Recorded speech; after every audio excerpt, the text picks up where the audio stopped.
Olá! Com o isolamento social, várias empresas precisaram buscar alternativas para manter o negócio funcionando. A opção natural foram as redes sociais. Mas como uma empresa nasce na internet sem ter essa experiência para nos responder essa questão e dar dicas como os negócios podem melhorar em ambiente online, o Alesp Conecta de hoje recebe especialista em publicidade e marketing de relacionamento, Camila Simon. Camila, seja muito bem-vinda à Rede Alesp. Obrigada, gente. Obrigada. Boa tarde aí, boa Camila, noite para todo mundo.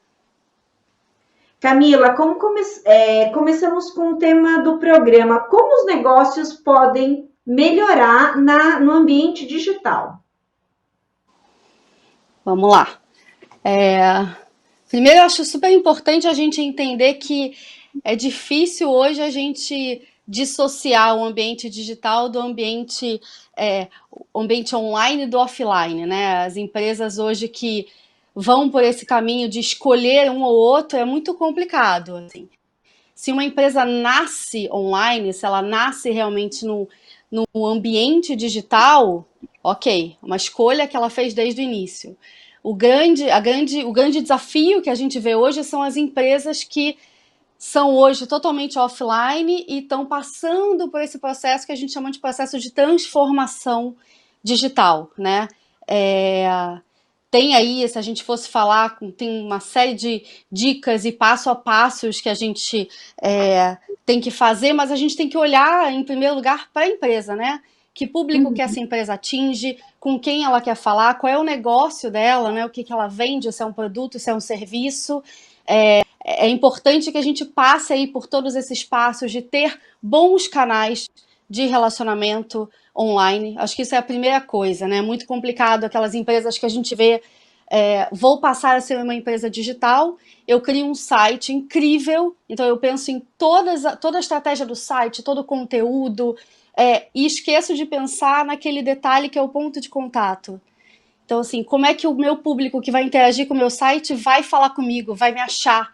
E hoje é muito complicado, né? A gente fala muito de todo mundo fala muito aí de omnichannel, né, hoje em dia, e nisso nada mais é do que a convergência dos nossos canais de comunicação. Então, acho que se eu fosse dar uma dica para quem está entrando aí, passando por um processo de transformação digital, é cuidar dos seus canais de relacionamento, é cuidar dessa integração e da convergência dos seus canais. Camila, como é que a empresa pode partir do zero e começar um negócio na internet? Então vamos lá. Eu acho que, sem dúvida, olhando para o negócio da empresa, a gente tem tantas ferramentas hoje, né? Tantas redes sociais. Então, assim, o site é super importante, não tenho a menor dúvida de que ele é importante. Mas a gente tem visto aí no dia a dia, a gente está vendo, né, uma movimentação do mercado, pessoas que estão saindo dos seus empregos tradicionais e buscando se recolocar ou criar do zero um projeto, né, um negócio online. E eu falo, às vezes a gente tem que olhar, porque de repente não é um site. O site não vai fazer diferença agora no negócio dele. Talvez a gente tenha que olhar para o perfil do negócio e olhar a quantidade de redes sociais que a gente tem e entender qual aquela que se encaixa melhor no negócio. Uhum. Então, vou dar um exemplo, né? O Instagram tem cada vez mais ferramentas de venda dentro da plataforma. O WhatsApp lançou agora, né, essa semana, uma série de ferramentas de negócios, o WhatsApp Business, uma série de ferramentas de negócio, onde você pode, por exemplo, agora mandar um seu catálogo online por um link no WhatsApp, né? Assim, mas um catálogo estruturado. Então, ferramentas de conexão do Instagram com o WhatsApp. Eu acho que o grande segredo é a gente olhar e tentar entender onde que está o nosso público. E aí eu gosto de dar sempre uma dica para isso, que é vamos construir as nossas personas, né? Então, assim, quem são as nossas personas? Ou seja, para quem a gente está oferecendo o nosso serviço ou o nosso produto. Então vamos pensar como essas pessoas. E quando a gente fala em criar uma persona, não é nada do outro mundo, assim, é uma coisa muito simples, é realmente uma pessoa. Coloca num papel. Quem é essa pessoa? Quais são os hábitos dela? O que ela gosta de fazer? Aonde ela vai buscar informação? E aí, toda vez que a gente for criar um conteúdo ou pensar em vender alguma coisa, a gente vai pensar naquela pessoa, aonde ela ia buscar. Eu acho que Uhum. esse é um bom norte para a gente entender aonde é que a empresa deve realmente investir os seus esforços.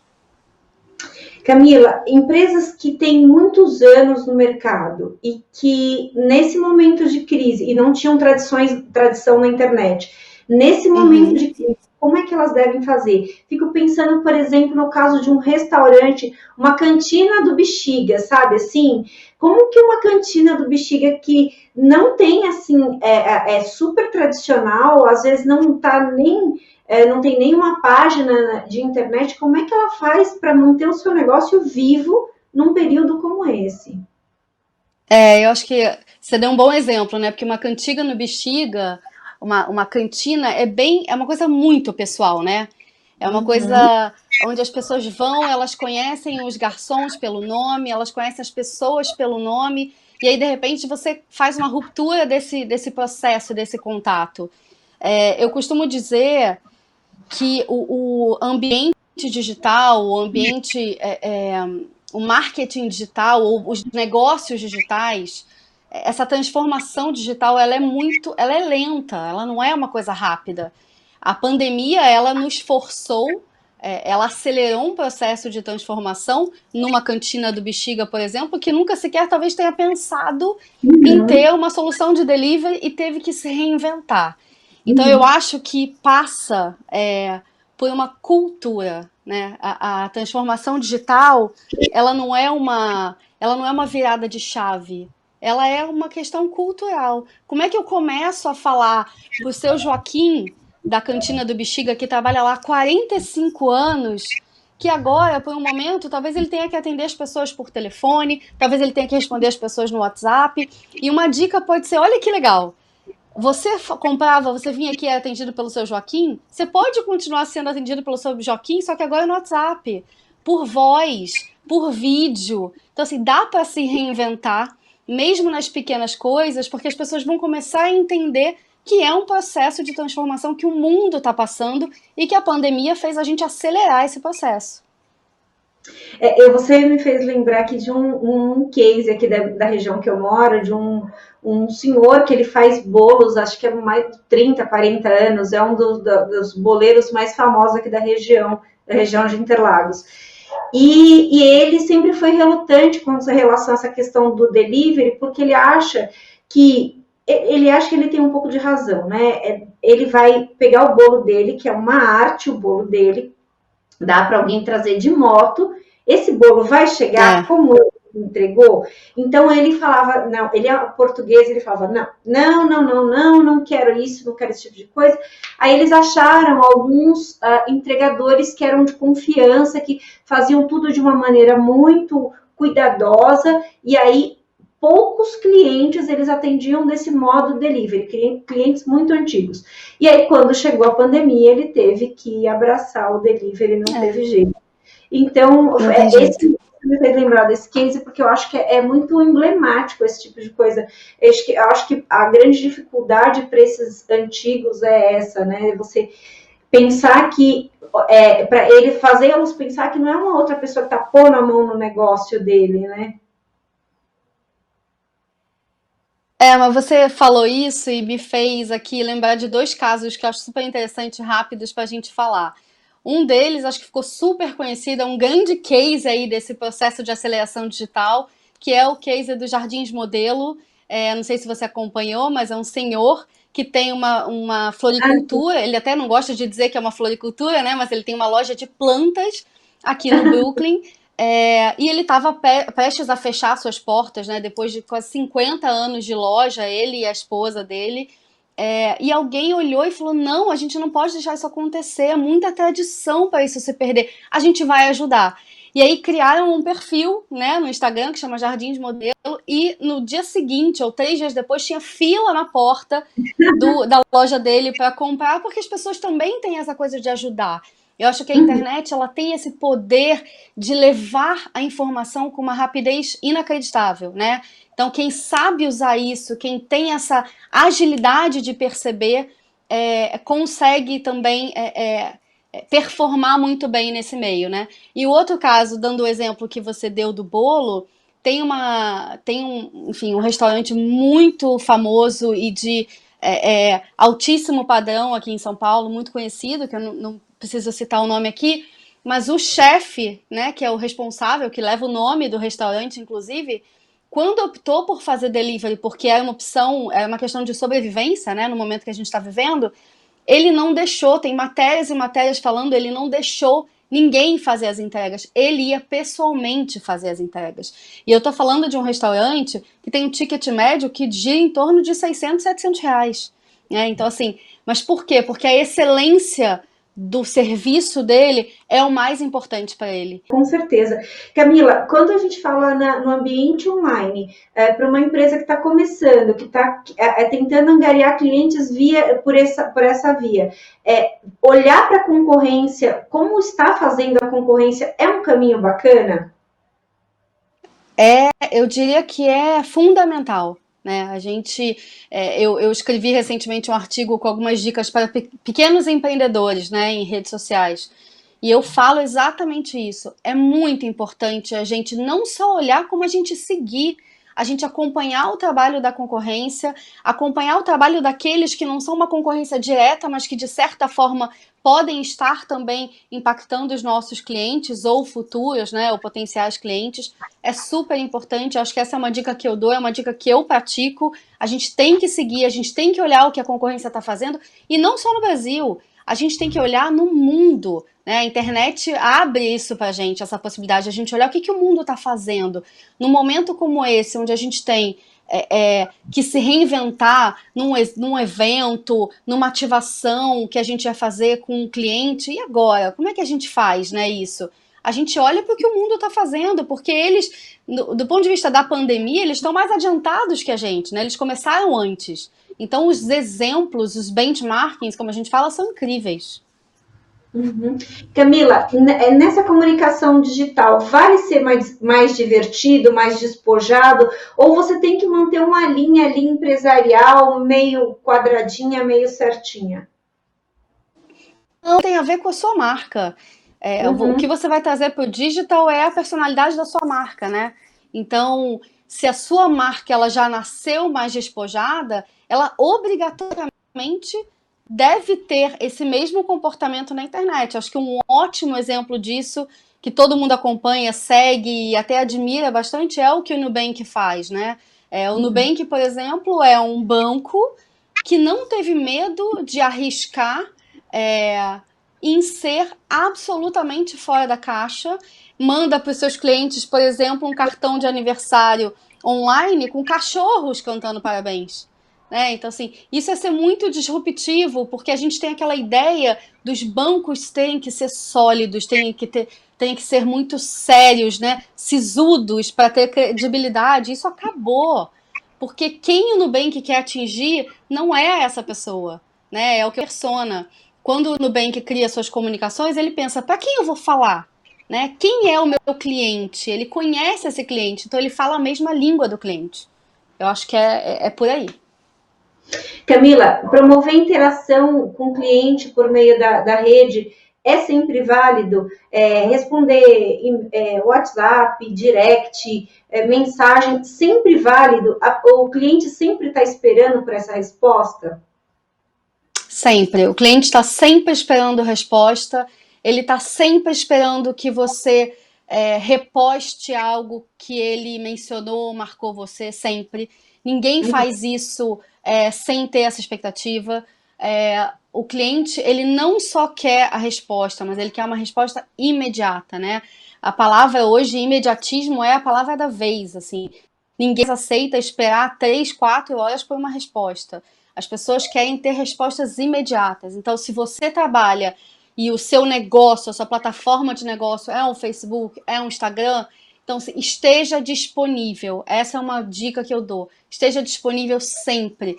Nas redes sociais não existe você trabalhar de 9 às 18. Né? A gente tem que trabalhar no horário que o nosso cliente está interagindo com a gente. Isso é uma escolha que a gente fez, é uma decisão que a gente fez estratégica, então a gente tem que estar disponível. E aí uma dica legal que eu dou é olhem, fiquem atentos às métricas. Todas as redes sociais fornecem métricas de comportamento de público para a gente. Então, assim, olhem para essas métricas, vejam lá quais são os horários que o meu público interage mais comigo, que os meus seguidores estão online, qual o período, quais foram os posts, os conteúdos que me deram mais engajamento, quais foram os dias. Comece a cruzar esses dados de forma simples, para que você possa saber que caminho você vai continuar seguindo, o que está dando certo, o que não está dando certo. Às vezes a gente faz um post e fala, poxa, mas eu segui uma linha que eu já venho seguindo, por que não deu resultado? Aí você vai olhar e fala, poxa, eu postei, sei lá, meio-dia, só que o meu público meio-dia é o horário que eu tenho menos pessoas online na plataforma. Então, comecem a olhar, é tudo feito de forma muito simples, assim, não tem dificuldade nenhuma de conhecer, de analisar essas métricas. Então, essa é uma dica importante. Você falou que algumas redes oferecem ferramentas aí para os negócios e tal, mas tem a rede que é mais adequada para o seu negócio? Por exemplo, o Instagram é mais adequado para loja de roupa, o Facebook mais para restaurante. Tem isso? Existe essa adequação da rede de acordo com o segmento do negócio? Na verdade, acho que existe uma adequação da rede ao propósito dela, né? Uhum. Se a gente olha, por exemplo, o LinkedIn, e tem pesquisas aí mundiais que falam que o LinkedIn hoje é a plataforma que mais se realiza negócios. Mas que negócio eu tô falando? Negócios B2B, empresas para empresas, né? Então, se eu tenho uma loja de roupas, se eu tenho um brechó, não é no LinkedIn necessariamente que eu vou investir os meus esforços. Mas eu posso estar no Facebook e no Instagram de forma diferente. Então, se eu estou no Instagram, o Instagram a gente tem que entender qual é o objetivo da rede. O Instagram é uma rede visual, é uma rede onde as pessoas querem olhar, navegar, explorar imagens. O Facebook já pode ter uma profundidade maior, né, de conteúdo. Agora, uma rede que a gente fala pouco ainda e que tem assim uma importância, uma relevância gigantesca é o Pinterest, que hoje está trazendo ferramentas tanto de inspiração, ou seja, de imagens, né, de busca de conteúdo, de referências, realmente de inspiração, quanto de venda. Então o Pinterest ele tem cada vez mais inserido na ferramenta funcionalidades de venda de produtos. Então eu acho que é uma rede para ficar de olho, é uma rede que está começando a mesclar o seu propósito, e a minha dica é, esteja no maior número de redes possível. E trate cada uma dessas redes com o propósito dela. Então, se eu estou no Instagram, o que eu quero ver? Eu não quero ver um texto enorme. Eu quero ver uma imagem que me chame a atenção, uma frase, algum conteúdo que me despertou interesse. E eu falo, opa, deixa eu ver o que tem isso aqui. E aí, se eu quero continuar essa mensagem, eu posso ter um link para um blog, por exemplo. Eu posso ter ali uma informação de que eu tenho mais detalhes para passar. Eu posso ter um link, um reel, que é uma nova funcionalidade, né? Que a gente trabalha vídeos curtos. Assim, tem que ficar atento ao propósito de cada uma dessas redes. Acho que esse é o ponto. Camila, alternar conteúdo informativo com conteúdo mais de venda é válido? Ajuda no engajamento? Eu acho que depende. Eu acho que se a sua marca é a sua marca pessoal, se você está envolvido pessoalmente no negócio, vou dar um exemplo, se você tem uma loja, se você tem um restaurante e que você tem uma figura importante, vamos pegar o exemplo da Cantina do Bexiga, se eu tenho o seu Joaquim, que é uma figura que me traz uma experiência, uma emoção, um afeto, a gente tem que sim trabalhar a imagem do seu Joaquim ali. É isso que as pessoas querem ver. Agora, se eu tenho uma marca que é extremamente profissional, eu não acho que a gente tem que trazer conteúdos pessoais para aquilo, né? A gente fala muito de marca pessoal. Então, olhando de novo, qual é o seu objetivo de negócio? Se o seu nome está vinculado, ou o nome de algumas pessoas, alguns personagens do seu negócio estão vinculados ao seu negócio, use isso. As pessoas querem ver, as pessoas querem humanizar cada vez mais as nossas relações, as experiências. Eu acho que a experiência é sempre o que uma marca te proporciona de emoção, né? É interessante, assim, humanizar, mas tem que tomar cuidado, né? Assim, eu falo isso com parcimônia para que a gente tenha muito cuidado, porque às vezes a gente tem um cuidado enorme com a nossa marca, com o nosso produto, com o nosso serviço, e aí a gente coloca uma foto ali que as pessoas ficam meio que não tem a ver com o ambiente corporativo ou com o ambiente do negócio da sua marca. Eu acho que perde um pouco o sentido. Dá para usar, mas tem que ter cuidado.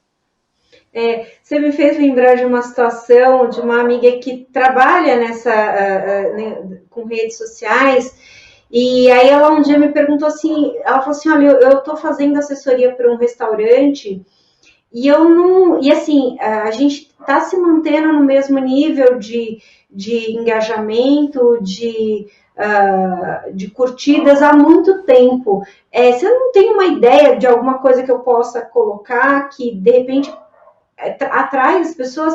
Eu falei assim, eu olhei e falei, fala uma coisa simples, como as pessoas podem cortar cebola sem chorar?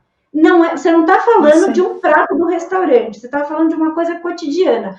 Este post bombou de uma tal maneira que, assim, em 2, 3 horas, ela tinha mais de 1.000 compartilhamentos. Imagina, ela nunca teve isso na página inteira. E aí ela falou assim, gente, foi uma coisa tão tola, assim, como cortar cebola sem chorar. E as pessoas se interessaram, era 2, 3 dias. A gente, inclusive, fala cada vez mais, né, dos micro-influenciadores. Assim, faz zero sentido eu ter 10 mil seguidores e não performar no meu objetivo, né, na rede social. Então, a gente olhar para a nossa performance dentro do objetivo que a gente quer. Assim, o que eu quero? Se eu quero ser uma figura pública, se eu quero que o meu negócio tenha um número muito expressivo de seguidores, porque eu quero no futuro trabalhar isso, a questão do marketing de influência, talvez seja um caminho. Agora, como é que a gente mede a qualificação dessa audiência, né? Isso é uma coisa que tem se discutido muito, assim, capa das revistas aí do último mês, né, falando muito, né, discutindo o marketing de influência, a importância de você conseguir medir a qualidade do público quem você está falando. E de qualidade, eu quero falar de aderência, muito mais, né? Qual é a aderência? Porque às vezes eu tenho 1 milhão de seguidores, nenhuma com o público. Eu pego um micro-influenciador que tem 10 mil seguidores, que vai me trazer um resultado muito maior. Quando a gente olha para a marca, para o negócio, eu posso ter 5 mil seguidores com um engajamento enorme, que vão performar muito mais porque eu quero vender, porque eu quero passar com a minha marca ou com a minha rede social. Então, isso, eu vou dar um exemplo disso, né? No LinkedIn, a gente tem uma discussão grande com relação a seguidores, porque o LinkedIn você pode ter uma conexão ou você pode seguir aquela pessoa. No fim das contas, não faz diferença nenhuma. Eu posso ter uma pessoa com 100 mil seguidores, 1 milhão de seguidores, eu posso ter outra pessoa com 2 mil seguidores ou 2 mil conexões que consegue trabalhar muito mais o seu engajamento, os seus conteúdos dentro do LinkedIn para o público que interessa para ela, né? Porque a gente escolheu as conexões que a gente fez ali. Então, assim, respondendo, não acho que número de seguidores é o mais importante, assim como o número de curtidas não é mais importante, por isso que o Instagram tirou, e existe já estudos e pessoas já falando que existe aí uma grande possibilidade do Instagram, tirar também aí o número de seguidores. Vai ser uma grande polêmica, mas existem estudos falando um pouco sobre isso também. Uau! Muita gente se pauta por isso, né? Até outro dia estava entrevistando uma atleta paralímpica e ela falou que quando as marcas vão patrocinar atletas, eles perguntam quantos seguidores você tem, né? Então isso é uma métrica para patrocinar ou não, né? E aí ela fala, quer dizer, o que eu já conquistei, o meu talento não é o que está contando para a empresa, mas sim quantos seguidores, quanto que ele pode transformar em venda a minha imagem, né? Então eu achei eu acho que isso Acho que está mudando isso. Eu Uhum, acho que isso aos poucos está mudando, assim, porque a gente trabalha muito em rede social com nicho também, né? Então, quando a gente olha uhum. para nicho, talvez o número de seguidores não seja o mais importante, mas o engajamento dos seguidores é muito importante. Hoje, a gente tem olhado, e os meus clientes, a gente tem discutido muito isso, qualidade do conteúdo, né? Que é super importante. Como você está cuidando do conteúdo que você coloca lá, como você consegue se manter constante na qualidade desse conteúdo e na frequência desse conteúdo e olhar para o engajamento do teu público com esse conteúdo que você tem, muito mais do que o número de seguidores, até porque a gente sabe que tem tantas ferramentas hoje, né, de conquista de seguidores, que eu acho que é isso que, de certa forma, gera um pouco de desconforto de algumas marcas também. Camila, ó, a gente está quase encerrando o nosso papo aqui, está pertinho de encerrar. Eu queria colocar duas questões aqui para você que eu acho que é muito importante. Uma, comprar aquelas empresas que vendem seguidor, isso é furada, né? E a outra coisa que eu queria saber é se arriscar posicionamentos polêmicos no meio de um perfil corporativo, se também é furada. Então vamos lá. Respondendo a questão dos seguidores, assim, é uma grande furada, né? Até porque, do mesmo jeito que você tem ferramentas de compra, você tem ferramentas que te mostram que você comprou. Então, assim, as marcas têm hoje milhões de ferramentas disponíveis que podem dizer se aqueles seguidores foram comprados ou não. E muita gente não sabe disso. E não são só as marcas, tá? São ferramentas, às vezes, gratuitas que estão aí disponíveis e que você consegue saber se aqueles seguidores são seguidores reais. Aí tem muita ferramenta que fala assim: a gente vende seguidores reais. Mesmo sendo seguidores reais, é possível rastrear e você vai ver que isso não se mantém. Então você ganha seguidores e você vai perdendo. Aí tem um terceiro caso: as empresas vendem, olha, você vai ganhar seguidores, você vai perder e a gente vai repor esses seguidores. Então, assim, o que isso agrega para o seu negócio? O que isso agrega para você? Porque o engajamento não caminha junto com o número de seguidores. Então, assim, eu olharia sempre para o meu engajamento, para a qualidade do conteúdo, para a relevância do que eu estou oferecendo. Então, assim, super furada. Respondendo sobre posts polêmicos, eu fiz semana passada um artigo no LinkedIn sobre coragem das marcas, né? E eu acho que algumas marcas estão envolvidas em polêmicas, mas são polêmicas do bem, eu vou chamar assim, né?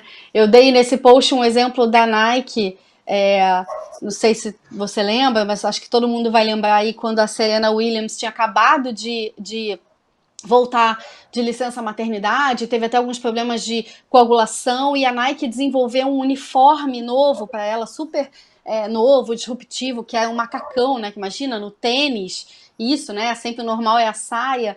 E o Roland Garros, na verdade, decidiu que aquilo era um absurdo, que eles não poderiam usar, ela não poderia usar aquilo. E a Nike bateu o pé e falou assim: ok, vocês até podem tirar a roupa ou o macacão de uma super heroína, mas nunca vão poder tirar os seus superpoderes. Então, assim, foi uma posição que a Nike se posicionou de forma polêmica, com coragem, porque ela manteve a sua posição, né, do início ao fim. Foi uma polêmica que gerou aí no mundo todo, mas acho que foi muito positivo porque é a verdade daquela marca, né?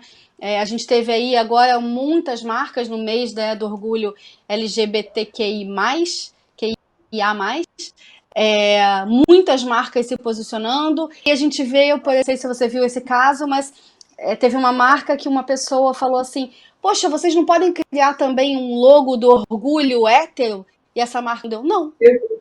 Então, assim, é uma posição polêmica. Então, eu acho que sim, se aquela é a verdade da marca, eu acho que faz sentido, sim. Uhum. Eu vi esse post, achei sensacional.